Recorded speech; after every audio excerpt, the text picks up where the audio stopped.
Bonjour et bienvenue sur notre podcast Radio See the Future qui vous raconte des histoires où les relations humains-océans prennent toute la place. Sailing Hirondelle, c'est une expédition de Nantes à Saint-Malo pour témoigner des facettes locales d'une crise marine globale. Vous pourrez nous suivre tout au long de cette aventure maritime et humaine sur les réseaux sociaux et sur notre site internet sailinghirondelle.com. Cette semaine, nous partons à la découverte d'un projet d'économie sociale et solidaire qui offre une solution innovante aux bateaux de plaisance en fin de vie. Le chantier Bateau Insolite à Nantes.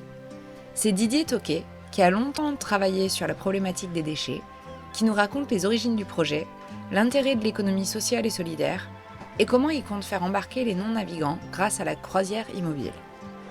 Alors comment un chef d'entreprise trouve-t-il les idées pour des projets aussi innovants ? Pourquoi s'investit-il dans le recyclage des navires ? Et qu'est-ce qu'une croisière immobile ? Écoutons. Je trouve que quand on met les mains dans les déchets et qu'on veut agir sur notre société de consommation, il n'y a rien de mieux. Je trouve que c'est une des portes les plus intéressantes à ouvrir.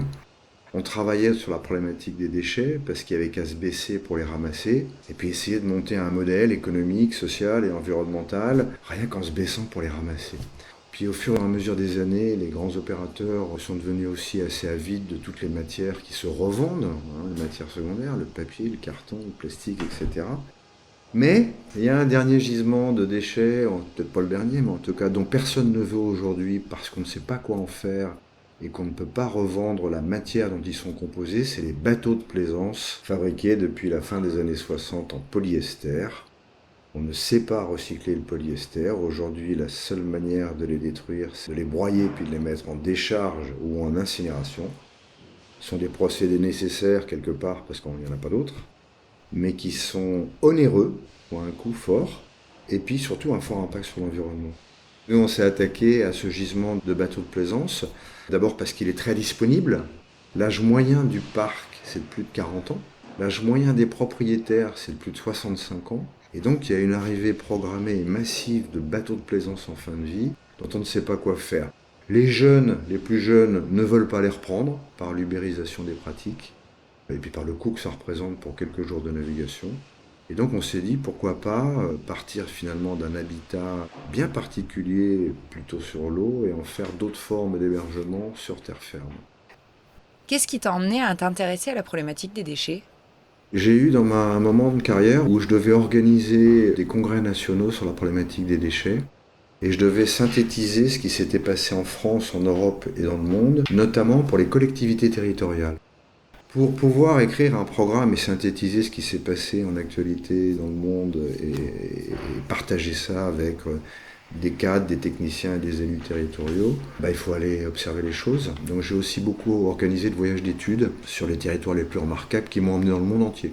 Je me suis beaucoup intéressé, début des années 2000, aux politiques dites zéro déchet, dont on parle tant aujourd'hui, qui ont été lancées par des étudiants de Berkeley qui luttaient contre un projet de 300 incinérateurs qui devait arriver aux USA. Et au lieu de se taper la tête contre un mur et de crier haut et fort comme on sait le faire parfois chez nous, ils ont plutôt essayé d'imaginer tout ce qu'on pouvait faire avec des déchets autres que de les brûler dans des incinérateurs. Et c'est un mouvement aujourd'hui qui rayonne toujours, le zéro déchet, tout le monde en parle. Ça a été passionnant parce qu'on prenait tous les déchets d'un territoire, pas juste les déchets ménagers, on prenait les déchets de l'agriculture, les déchets de la construction, les déchets d'entreprise et les déchets des ménages. Et on se disait comment en 15 ans, on peut réduire vers le zéro déchet les déchets de ce territoire. Quand on dit vers le zéro déchet en 15 ans, ça suscite beaucoup d'initiatives auxquelles personne n'aurait pensé, finalement, en tout cas ceux qui sont en charge des politiques déchets, parce que l'objectif à atteindre est clair. Et sinon, toi, tu es originaire de Nantes ? Sinon, je suis originaire de Nantes, mais je n'ai pas forcément passé tant de temps que ça à Nantes. J'ai été voir le monde aussi, pas de la même manière que vous avec votre bateau, mais quand même. Et puis, je suis plutôt autodidacte. Ma formation, ça a été l'Afrique, le Maghreb, l'Asie, où j'ai découvert ce qu'on appelle l'économie de la précarité, comment faire beaucoup avec peu. Puis après, par le fil des choses, ça a été ma carrière. Qu'est-ce qui t'a emmené justement à aller vers les bateaux et vers l'océan ? J'aime beaucoup les bateaux. Et puis comme beaucoup de gens d'ici, on a tous commencé à naviguer dans des optimistes, des vauriens, etc. Donc on navigue. On a un territoire de navigation qui est merveilleux ici, avec des îles et tout ça, c'est formidable. La région des Puy de la Loire, vraiment on est gâtés. Et puis, c'est surtout ce que je disais sur la problématique des déchets. C'est-à-dire qu'en fait, aujourd'hui, lancer une activité qui veut créer de la valeur soutenable, sociale, environnementale et économique, il faut trouver son modèle. On n'est pas subventionné, hein, on est une entreprise solidaire d'utilité sociale, mais on n'est pas subventionné, on doit trouver, et on y tient, notre modèle par nos productions, nos ventes, comme toute entreprise, j'ai envie de dire. Et donc, c'est l'opportunité, je dirais, du peu de solutions qui existent aujourd'hui pour traiter les bateaux en fin de vie. Et puis, cette idée d'économie circulaire du réemploi, où on va prolonger la durée de vie d'un bateau qui ne peut plus naviguer en d'autres usages que la navigation. Je dis toujours, là, les bateaux qu'on récupère, ils ont 40 ans, 45 ans. Donc, ils ont déjà parcouru les mers et les océans. Et les navigants s'en sont servis pour se faire plaisir, pour faire des courses, etc. Puis maintenant, on va les passer aux non-navigants. On va offrir une croisière immobile à tous ceux qui aiment le bateau, mais qui ont le mal de mer, par exemple, ou qui ne sont pas navigants. Donc je trouve ça assez intéressant dans le principe. Et puis à tout bien y regarder, ces bateaux, comme on le disait tout à l'heure, fabriqués à partir de la fin des années 60, qui est l'arrivée du polyester, ils ont révolutionné la manière dont on construisait les bateaux. Et ils ont surtout complètement démocratisé la voile, la pêche promenade, les bateaux pour que tout à chacun puisse en avoir un. Ils ont écrit ce qu'on utilise, les belles pages de chantiers navals de chez nous, alors notre territoire et d'autres, mais français, j'ai envie de dire, qui sont devenus des leaders mondiaux. Et ils ont formé des générations de grands navigateurs qui sont nos champions, qu'on connaît tous, et qui sont réputés dans le monde. Donc c'est des objets, au-delà même de la manière dont ils sont fabriqués, assez merveilleux. C'est aussi un patrimoine régional. Quand on va au bout des choses et qu'on vend par exemple ce bateau à un camping pour faire de l'hébergement insolite, on raconte l'histoire du chantier naval qui l'a construit, on demande au propriétaire s'il n'a pas quelques petites histoires sagaces à nous raconter de ses navigations. Donc c'est un univers très grand public, je pense que le bateau, beaucoup de gens aiment le bateau, par définition, c'est un symbole d'évasion. Et puis paradoxalement, on en trouve partout en ce moment, dans les chantiers, sur les bords des côtes, dans les rivières qui sont en train de se dégrader lentement. C'est une histoire où il y a plein de dimensions. Et quel est ton rapport avec l'océan? Qu'est-ce que c'est pour toi? Mon rapport avec l'océan principal, c'est de pouvoir regarder loin et d'imaginer comment je vais organiser ma vie dans ces moments-là. C'est cette sensation qu'on a le matin, après avoir dormi à bord, de lever la voile et de pouvoir, sans rien d'autre que le vent, parcourir le monde. C'est-à-dire que moi, je ressens ça profondément à chaque fois que je suis à un mouillage et que je redémarre. Le matin, je me lève, je me dis, mais j'ai besoin de rien d'autre que le vent pour partir, voir le monde. Et ça, c'est quelque chose, je trouve, qui apporte des moments de joie. J'aime bien aussi l'autonomie que représente l'idée de se promener avec un bateau à voile ou de parcourir les océans. Je trouve que l'autonomie amène aussi des moments de joie. Est-ce que le fait de naviguer et de passer du temps sur l'eau a une influence sur ton métier? Le bateau m'a amené ce que je disais tout à l'heure, une vraie autonomie, puis surtout a été propice à imaginer les projets que j'avais envie de faire. Quelque part, sérieusement, vendre des bateaux qui naviguent pas, il faut le faire aussi. Il faut être un peu rêveur. Donc je pense que ça m'a amené ce genre de choses, quoi. On peut imaginer ça comme ça. Pas que la mer, mais pas que la voile, mais c'est une source d'inspiration permanente pour celui qui a envie de réfléchir et de regarder loin. D'où vous est venue cette idée de bateau insolite? On a créé l'entreprise il y a un peu plus de 2 ans et 2 ans et demi avec Romain Grenon. On s'est rencontrés, on était des voisins, et puis en partageant nos rêves, on se disait tiens, ça serait bien de récupérer les portes, ça s'est fait. Alors on passe notre vie à essayer d'imaginer quoi faire avec des bateaux autres que la navigation, pour d'autres usages. Donc on a commencé à faire des bateaux en pensant que ça pouvait être des gîtes dans les jardins des particuliers intéressants, une cabane de plus, une pièce de plus, une chambre d'hôte. On les a mis en scène joliment, comme s'ils étaient amarrés à leur dernier ponton après avoir parcouru les océans pendant plus de 50 ans. On en a vendu à des campings et à l'hôtellerie de plein air qui cherchaient à faire des hébergements insolites. Ensuite, on en a vendu en salle de réunion d'entreprise, inspirante. En partant du principe que plus une salle de réunion était inspirante, plus elle était productive pour ceux qui s'y réunissent, et qu'il n'y avait rien de mieux que se réunir dans un bateau et sa confidentialité à l'intérieur, comme un équipage. On a aussi développé, on a répondu à un appel à projet de la ville de Pornichet qui cherchait à faire une aire de jeu pour les enfants. Et là, on a essayé plutôt de travailler sur des bateaux de patrimoine, souvent de chantiers qui ont disparu. Et on a récupéré la Jacqueline, un formidable bateau de pêche qu'on a transformé en aire de jeu, mais sans y rajouter des toboggans en plastique, mais juste des belles petites timoneries pour les enfants. Et ça nous plaît beaucoup qu'une ville puisse associer une aire de jeu faite avec un bateau qui permet aussi à ses enfants, certes sur le sable, mais de faire leur première navigation. On en est là pour l'instant. On a aussi un projet, alors celui-là il est vraiment formidable. On lance ce qu'on appelle un port-village. Le port-village, c'est plusieurs bateaux sur terre ferme qui sont réunis par des jeux de pontons, de terrasses, une petite capitainerie de pirates. On pense que c'est un projet touristique pour les non-navigants très intéressant. Et on travaille particulièrement aujourd'hui avec des ports de plaisance qui commencent à avoir des places à flot qui se vident, donc qui doivent revoir leur modèle économique pour créer de nouvelles activités. C'est plus vrai sur nos côtes nord de la France que sur le sud, où il y a encore des files d'attente, mais il y a vraiment un mouvement aujourd'hui de places qui se libèrent dans les ports. Et on dit aux ports, finalement, pourquoi vous ne mettez pas sur votre foncier pour les non-navigants quelques bateaux mis en scène comme un port-village pour pouvoir recevoir des gens, leur proposer une nuit à bord dans un lieu par nature tourné vers la mer et exceptionnel. D'où vient ta prise de conscience environnementale ? J'ai passé 10 ans à faire le tour du monde. Et j'ai découvert, notamment les pays où on allait à mon époque, qui étaient l'Afrique, le Maghreb, l'Asie, l'économie de la précarité. Et puis après, un jour, mes affaires marchaient pas trop bien au Maroc et il fallait que j'aille retourner à Paris pour les relancer. Et j'ai rencontré la femme de ma vie, Caroline, avec qui j'ai fait 3 enfants. Et là, j'ai découvert l'économie familiale, où il faut qu'on court en travaillant pour ramener de l'argent au nid, quelque part, quoi. Donc là, c'était des modèles d'affaires que j'ai fait à l'époque qui étaient opportunistes.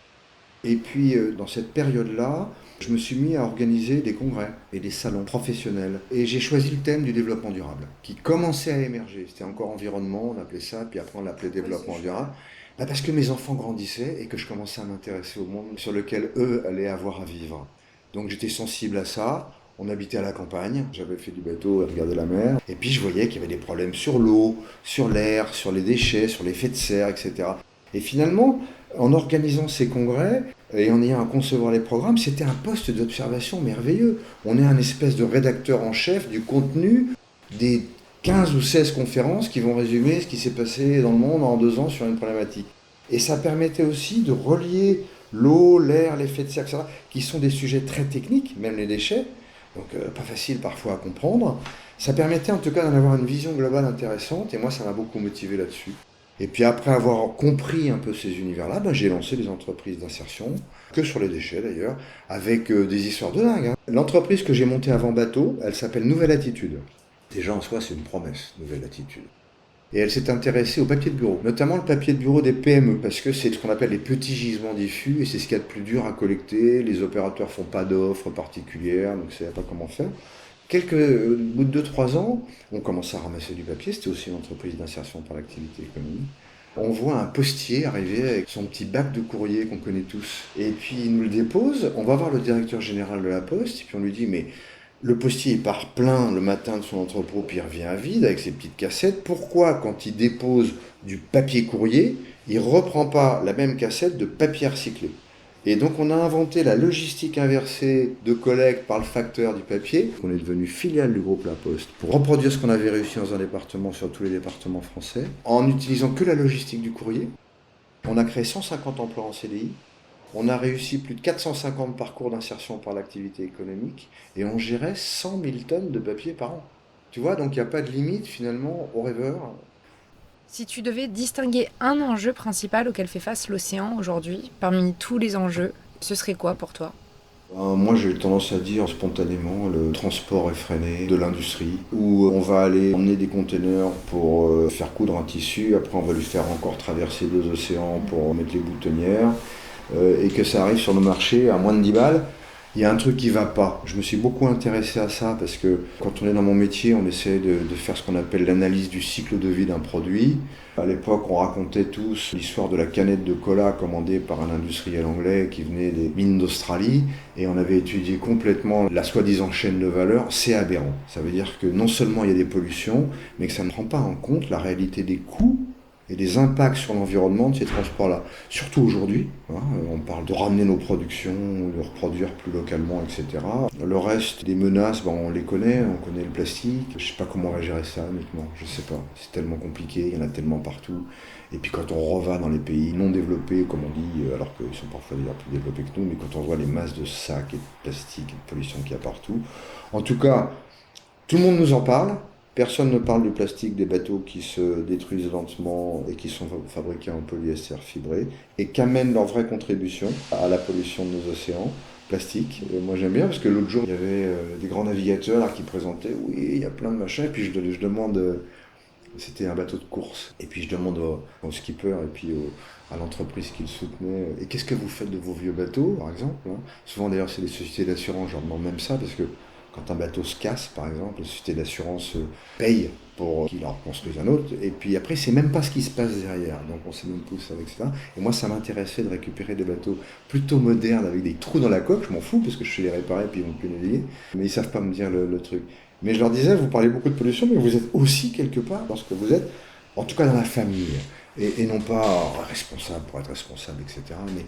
Et donc je trouve que, en tout cas, ces bateaux de plaisance en fin de vie de tous les pays européens que vous allez, je vous l'espère, je vous le souhaite, aller visiter, et qui vont se retrouver avec des centaines de milliers de vieux bateaux, qu'est-ce qu'on va en faire? On va pas tous les réemployer en plastique, on va en brûler, on va en mettre en décharge, ce qui est quand même horrible comme procédé, mais on est aussi capable d'en transférer à d'autres qui en ont besoin. Moi, je pense à tout un tas de pays qui seraient ravis d'avoir certains de nos bateaux pour organiser leur pêche. Donc, il y a mille manières d'organiser ça. Et aujourd'hui, on est focalisé avec un éco-organisme qui vient d'arriver, qui s'appelle l'APER, l'éco-organisme. Vous connaissez le procédé, l'État qui demande finalement à l'industrie nautique, attendez, on en a marre d'avoir des vieux bateaux partout, réglez-nous le problème. Finalement, des industriels, à leur décharge, imaginez pas qu'ils auraient à détruire des bateaux fabriqués il y a 30 ans, mais enfin quand même, et sur le principe de la responsabilité élargie, vont prendre en charge la fin de vie de leur bateau. Quand on fait une REP comme ça, c'est pour sensibiliser les industriels à l'éco-conception de leur bateau, et notamment à leur fin de vie. On n'est pas encore là, mais l'éco-organisme aujourd'hui ne propose que la décharge et l'incinération, rien d'autre. Rien d'autre. Et donc c'est nous aussi, en partie avec notre argent public, parce qu'on leur verse de l'argent public pour faire ça, qui finançons la fin de vie des vieux bateaux. Enfin, je veux dire, c'est quand même des systèmes, vous voyez ce que je veux dire, on peut faire mieux, quoi, on peut faire mieux. Alors nous, on a un acteur comme un autre, on va pas réutiliser et remployer les centaines de milliers de bateaux qu'il y a à détruire. Par contre, l'économie de la destruction et de l'élimination, c'est une économie négative, c'est une succession de coûts.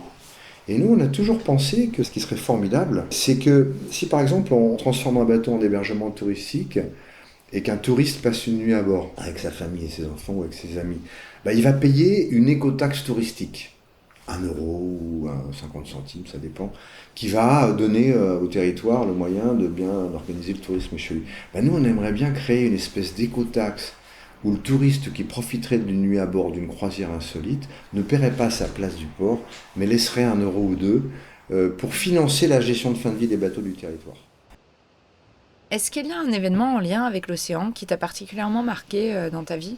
J'ai des événements de proximité et de territoire, par exemple des bords de Loire. Des bords de Loire, d'abord, finalement, nos fleuves se vident des bateaux. Il n'y en a plus. Il n'y a plus de bateaux par rapport à tout ce qu'il y avait avant. Tout ce qui faisait la vie, par exemple, du fleuve, etc., est vraiment considérablement réduite. Et donc de revoir des bateaux de tout style, etc., naviguer sur le fleuve, je trouve que c'est formidable, c'est féerique, etc. Et donc j'aime bien les événements qui font ça, mais j'aimerais bien que après ces événements, on laisse des bateaux sur l'eau, quoi, comme ça a été le cas pendant longtemps.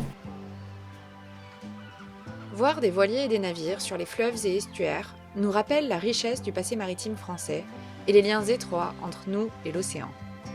Si les ports de commerce se sont progressivement rapprochés de la côte et les villes se sont lentement vidées de leurs navires, on peut imaginer que voir des bateaux, voir des voiliers en rivière, c'est quelque part ramener l'océan à l'intérieur des terres, que la croisière soit navigante ou immobile. Merci de nous avoir écoutés et à bientôt sur sailinghirondelle.com pour le prochain épisode de Radio See the Future.